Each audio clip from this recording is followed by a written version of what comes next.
এই rate chart বিস্ফোরক তথ্য দেখলেন, পাসপোর্ট জালিয়াতিতে কিভাবে রেট চার্ট ফিক্সড রেট বেতনের মতো, আর এদিকে ওপারে অশান্তির জেরে এই পাসপোর্ট জালিয়াতি, আর ওপারে অশান্তির জের এখানে ধরপাকড় ধানতলায়, আবার পুলিশের ধরপাকড় ধানতলায়, ধরপাকড় অনুপ্রবেশ চক্রের দুই দালাল, রানাঘাট পুলিশের জালে দীপঙ্কর বিশ্বাস, এনামুল মণ্ডল। কথা বলবো প্রতিনিধি রঞ্জিতের সঙ্গে। রঞ্জিত, এই দীপঙ্কর বিশ্বাস, এনামুল মণ্ডলকে গ্রেফতার করা হলো কিভাবে? দেখো, এর আগেও এদের বিরুদ্ধে অনুপ্রবেশ করানোর অভিযোগ ছিল এবং গত কয়েকদিন ধরে লাগাতার অভিযান চালাচ্ছে রানাঘাট জেলা পুলিশ এবং ধানতলা, গাংনাপুর, হাসখালি থেকে দেখেছো বিভিন্ন সময় কখনো অনুপ্রবেশকারী, কখনো দালালদের গ্রেফতার করেছে।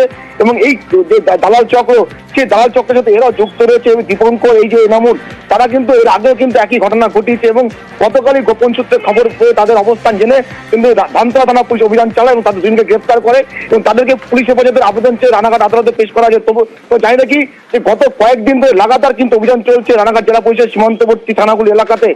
একের পর এক কিন্তু গ্রেফতার হচ্ছে অনুপ্রবেশকারীর পাশাপাশি দালাল চক্র, এবং এরাও কিন্তু এই দালাল চক্রের সাথে যুক্ত রয়েছে এবং এর আগেও কিন্তু তারা এই ধরনের ঘটনা ঘটিয়েছে বলে পুলিশ সূত্রে খবর।